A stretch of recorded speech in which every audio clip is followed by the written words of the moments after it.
প্রিয় শিক্ষার্থীবৃন্দ, আমি তোমাদের মাঝে আজকে প্রোগ্রামিং এসেনশিয়াল মানে পাইথন বিষয় কোড 34631 এর প্রথম অধ্যায় নিয়ে তোমাদের মাঝে আলোচনা করব। তো তোমরা ভিডিওটি সম্পূর্ণটা ভালো করে দেখবে এবং পড়ার চেষ্টা করবে। ভিডিওটি শেষে তোমাদের যেই পড়াটা বুঝতে অসুবিধা হয় বা যেটা তোমরা কম বুঝেছ সেটা কমেন্ট বক্সে আমাকে জানাবে, আমি তোমাদেরকে ওইখানে উত্তর দেওয়ার চেষ্টা করব। আর ভিডিও শেষে তোমরা ভিডিওটি একটি লাইক দিয়ে দিবে এবং তোমাদের বন্ধুদের মাঝে শেয়ার করে দিবে, তোমার যেমন অন্য বন্ধুরাও এই ভিডিওটি দেখে কিছু শিখতে পারে।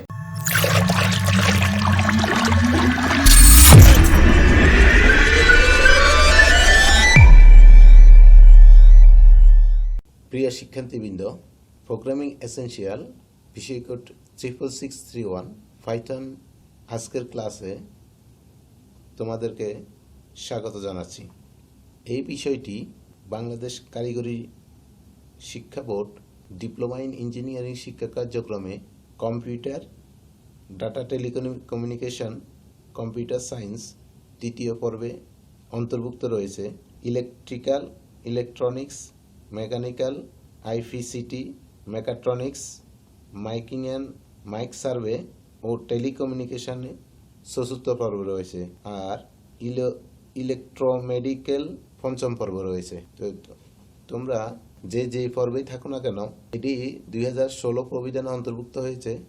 এটি একটি নতুন এবং জনপ্রিয় সফটওয়্যার পাইথন। এটা একটা প্রোগ্রামিং ল্যাঙ্গুয়েজ। আজকে আমরা এই প্রোগ্রামিং এসেনশিয়াল মানে পাইথনের প্রথম অধ্যায় নিয়ে আলোচনা করব। আগে আমার একটু পরিচিতিটা আমি দিয়ে দিচ্ছি। দেখো আমার পরিচয়টা। প্রথম অধ্যায় প্রোগ্রামিং এর মৌলিক ধারণা।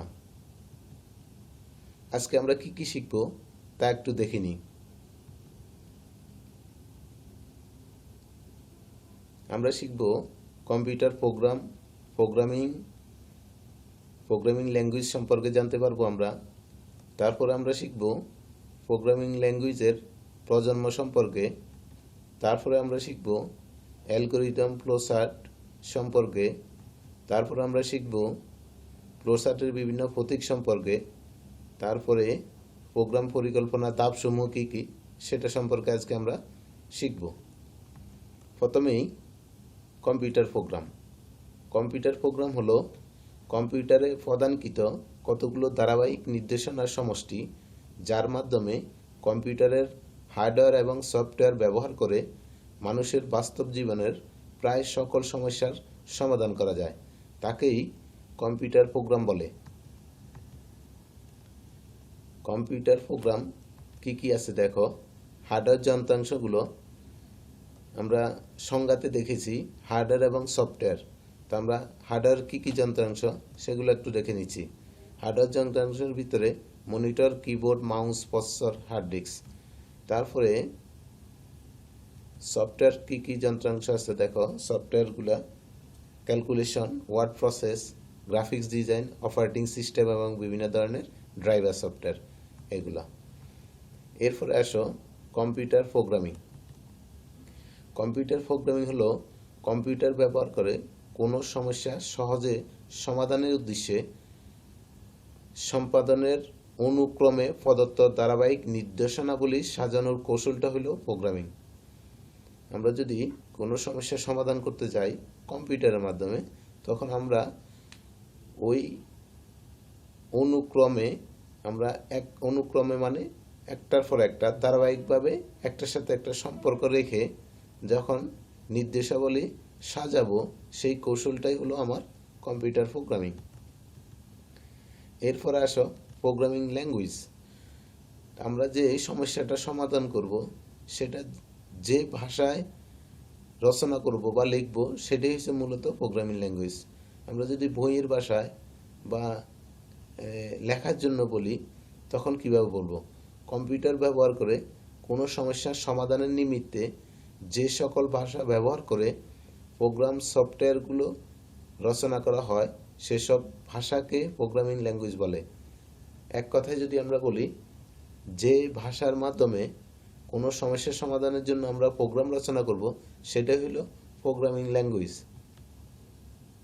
কি কি আছে দেখো programming language: Fortran, COBOL, BASIC, C, C plus plus, C sharp, Java, Pascal, Python. এরপরে আছে প্রোগ্রামিং ল্যাঙ্গুয়েজের প্রকারভেদ। প্রোগ্রামিং ল্যাঙ্গুয়েজ মূলত দুই প্রকার, একটা হচ্ছে লো লেভেল ল্যাঙ্গুয়েজ আর একটা হচ্ছে high level language. Low level ল্যাঙ্গুয়েজকে আবার দুইটি ভাগে ভাগ করছে, একটা হচ্ছে মেশিন ল্যাঙ্গুয়েজ আর একটা হচ্ছে অ্যাসেম্বলি ল্যাঙ্গুয়েজ। মেশিন ল্যাঙ্গুয়েজটা কি দেখো, যে ভাষায় সমস্যা সমাধানের জন্য বাইনারি সংখ্যা 0 এবং 1 ব্যবহার করে নির্দেশ সাজিয়ে প্রোগ্রাম রচনা করা হয় তাকে মেশিন ল্যাঙ্গুয়েজ বলে। আসলে মূলত কম্পিউটারের ভাষাটাই হলো মেশিন মেশিন ল্যাঙ্গুয়েজ, মানে কম্পিউটারের ভাষা, সেটা হলো 0 এবং 1। কম্পিউটার 0 এবং 1 ছাড়া অন্য কোনো ভাষা বুঝে না বা চিনে না। আমরা যে ভাষায় রচনা করি না কেন প্রোগ্রাম, কম্পিউটার সেটাকে 0-1 মানে হাই এবং লো, অন অফ যেটাই বলি না কেন ওইটাতে রূপান্তর করে করে তারপরে সে বুঝতে পারে, এবং তার ভাষাটাই হলো 0 এবং 1। এটা হচ্ছে কম্পিউটারের নিজস্ব ভাষা। এরপরেই অ্যাসেম্বলি ল্যাঙ্গুয়েজ।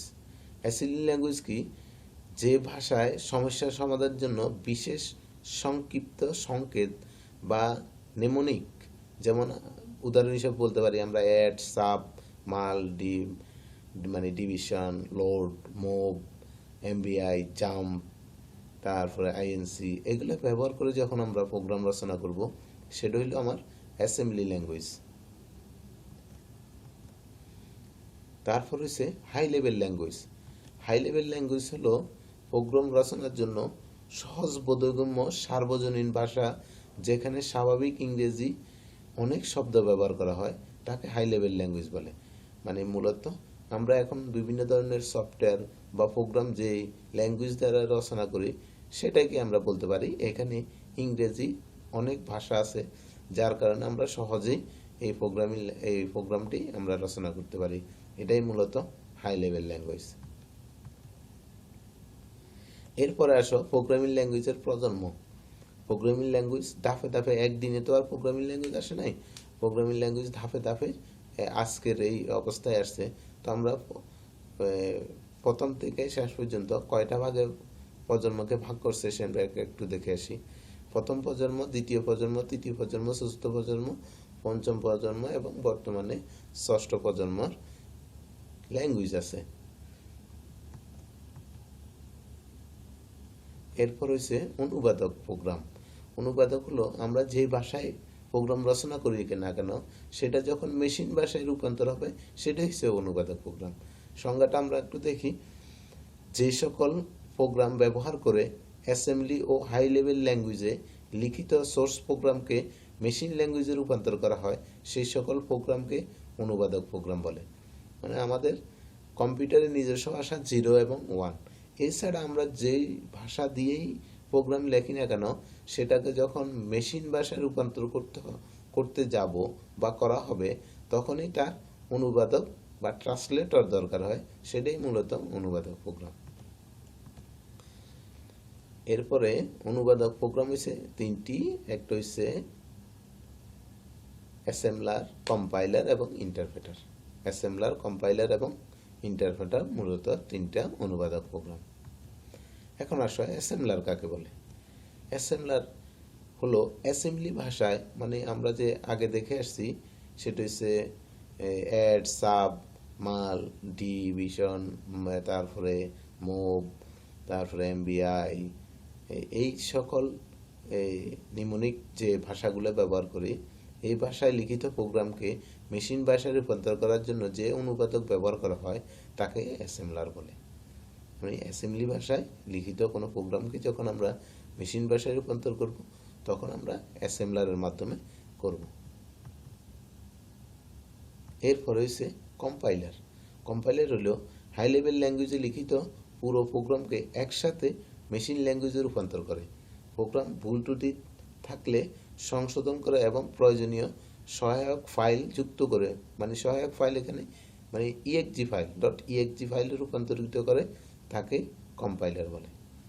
কম্পাইলার হলো পুরো প্রোগ্রামটা একসাথে সে মেশিন ভাষায় রূপান্তর করবে, ভুল ত্রুটি থাকলে সংশোধন করবে এবং সাথে ইএক্সজি ফাইলে রূপান্তর করে, সেটাই হচ্ছে মূলত কম্পাইলার।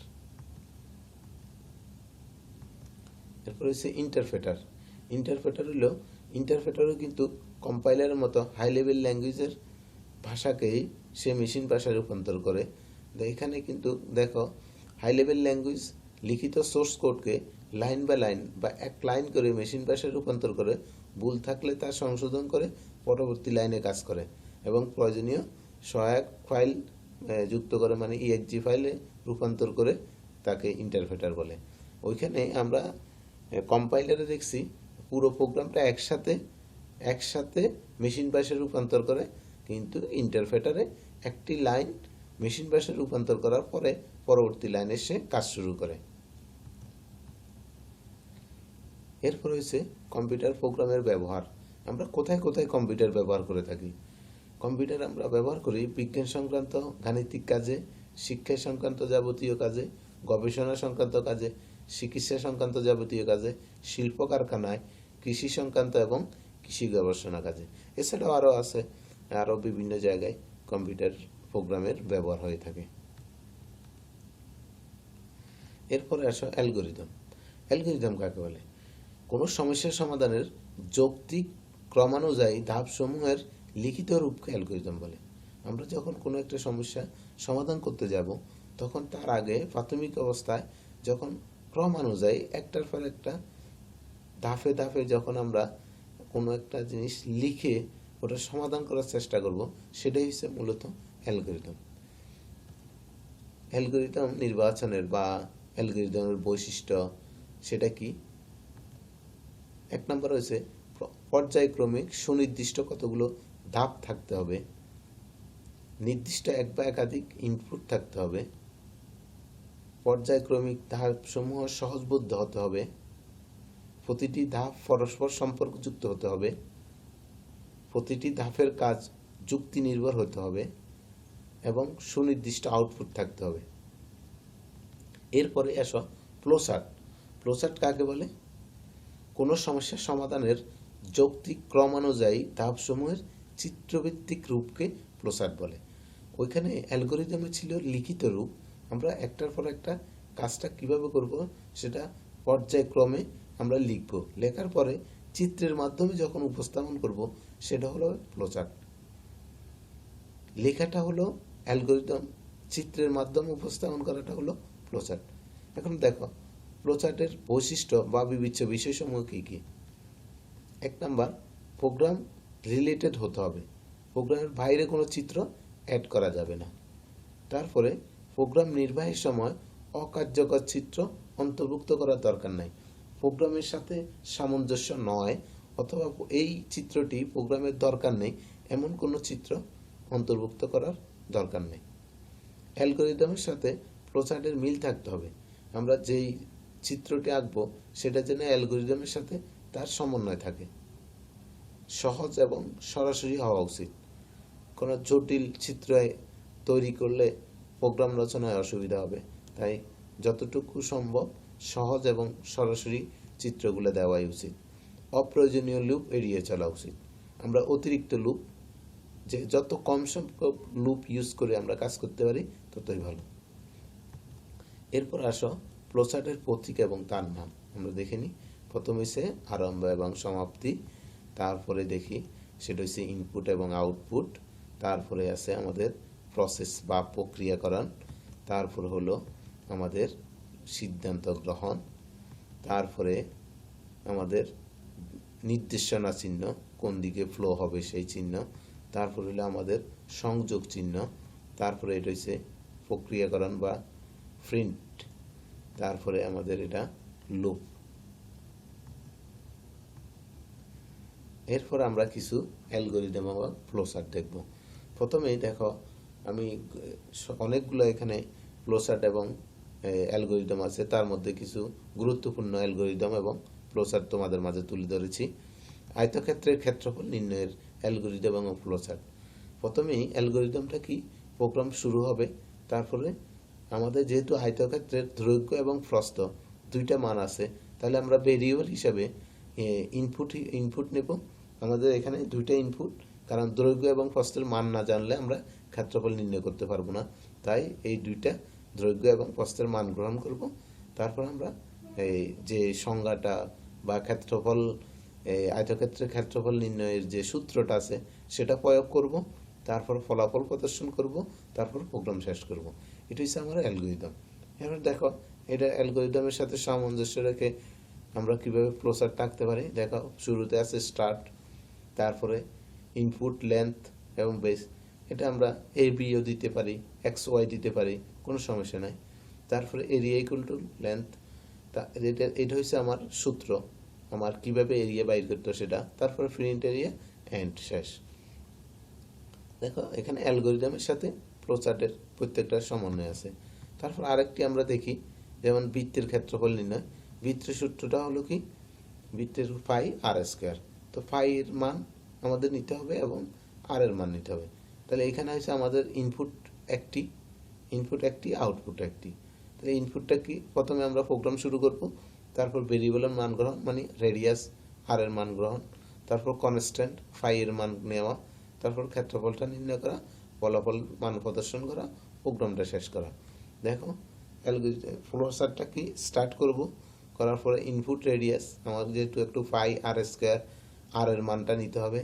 তারপরে আমরা কি করলাম, কনস্ট্যান্ট ডিক্লারেশন, যেটা 3.1416, এটা ডিক্লেয়ার করব। তারপরে এরিয়া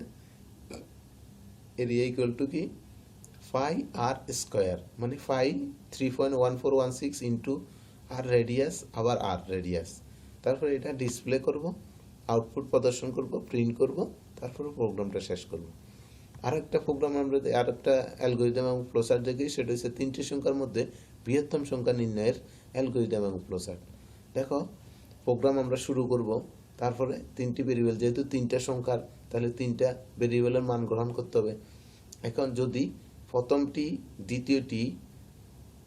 থেকে দ্বিতীয়টি বড় হয়, প্রথমটি যদি দ্বিতীয়টি থেকে বড় হয় এবং প্রথমটি যদি তৃতীয়টি থেকে বড় হয়, তবে বৃহত্তম হবে কোনটি, প্রথমটি। আমরা এখানে ভেরিয়েবল যদি এ বি সি নিই, তাহলে এভাবেও লিখতে পারি, যদি এ যদি বি থেকে বড় হয় এবং এ যদি সি থেকে বড় হয়, তাহলে বড় হবে কোনটি, এ। আর যদি বি সি থেকে, এর থেকে বড় হয় এবং বি সি থেকে বড় হয়, তাহলে হবে কি, বি। না হলে বৃহত্তম হবে কি, সি। আমরা এইভাবে লিখতে পারি। অথবা কি, প্রথম সংখ্যাটি যদি দ্বিতীয় সংখ্যা থেকে বড় হয়, প্রথম সংখ্যা যদি তৃতীয় সংখ্যা থেকে বড় হয়, তাহলে বৃহত্তম হবে কি, প্রথম সংখ্যাটি। এটা তো তোমরা বুঝতেছ, ভেরিয়েবলের মান দিয়েও দেওয়া যায়, অথবা আমরা এইভাবে লিখতে পারি। তারপরে বৃহত্তম সংখ্যা যেটা, সেটা আউটপুট প্রদর্শিত হবে এবং প্রোগ্রাম শেষ হবে। আমরা চিত্রটা একটু দেখি। দেখো, start, read A B C, আমরা ভেরিয়েবল এসে ডিক্লেয়ার করলাম। যদি এ যদি বি থেকে বড় হয়, আবার যদি এটা যদি সত্য হয়, আবার যদি এ যদি সি থেকে বড় হয়, তাহলে প্রিন্ট হবে এ, আবার না হলে প্রিন্ট হবে কি, সি। আবার দেখো এইদিকে, যদি এ যদি বি থেকে বড় না হয়, তাহলে বি সি থেকে বড় কিনা। যদি বি সি থেকে বড় হয়, প্রিন্ট হবে বি, আর নতুবা প্রিন্ট হবে সি। এটা হচ্ছে তিনটে সংখ্যার মাধ্যমে বৃহত্তম সংখ্যা। এখন আসো প্রোগ্রাম পরিকল্পনার ধাপসমূহ কি কি। প্রোগ্রাম পরিকল্পনার ধাপসমূহ হচ্ছে সমস্যা চিহ্নিতকরণ, সমস্যা বিশ্লেষণ, প্রোগ্রামের ইনপুট আউটপুট নির্ণয়, অ্যালগরিদম উন্নয়ন, ফ্লোচার্ট উন্নয়ন, প্রোগ্রামের ভাষা নির্ধারণ।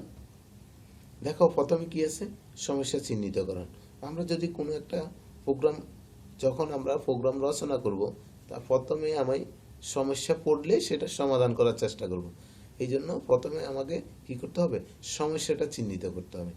সমস্যা চিহ্নিত করার পরে সেই সমস্যাটা আমরা বিশ্লেষণ করব, সিস্টেমটা বিশ্লেষণ করব, মানে এটা নিয়ে কিভাবে সমাধান করা যায়, এটা নিয়ে প্রাথমিক মাথায় মনে এটাকে চিন্তা করতে হবে। তারপরে এটার এই কাজটা, সমস্যার ইনপুট কি, এই সমস্যার সমাধান করতে কি কি নিতে হবে, এবং এটা আমরা ফলাফলটা কি পাবো, আউটপুট কি পাবো, এটাকে নির্ণয় করে নিতে হবে। তারপরে অ্যালগরিদমটা আমাদের লিখে নিতে হবে, আমাদের ধারাবাহিকভাবে আমরা লিখে নিব। তারপরে এটা চিত্র, আমরা একটা ড্রয়িং করব, এটার চিত্রটা ড্রয়িং করব। ড্রয়িং করার পরে প্রোগ্রামের এখন ভাষা নির্ধারণ করব, আমরা কোন ভাষায় এই প্রোগ্রামটা রচনা করব। তারপরে আছে কি, প্রোগ্রাম, এরপরে ভাষা নির্ধারণ করার পরে আমরা ওই ভাষায় প্রোগ্রামটা রচনা করব, তারপরে ওইটা কম্পাইল করব। আমরা যে ভাষায় রচনা করি ওই ভাষার কম্পাইলার দিয়ে কম্পাইল করব। তারপরে প্রোগ্রাম যদি পরীক্ষা করব, যদি ভুল ত্রুটি পাওয়া যায় সেটার আমরা সংশোধন করব। তারপরে এটার একটা ডকুমেন্ট তৈরি করব। তারপরে এটাকে ইনস্টল করব এবং কি করব, সংরক্ষণ এবং রক্ষণাবেক্ষণ করব। আমরা এটাকে পরবর্তী কাজের জন্য এটাকে সংরক্ষণ করে রাখবো।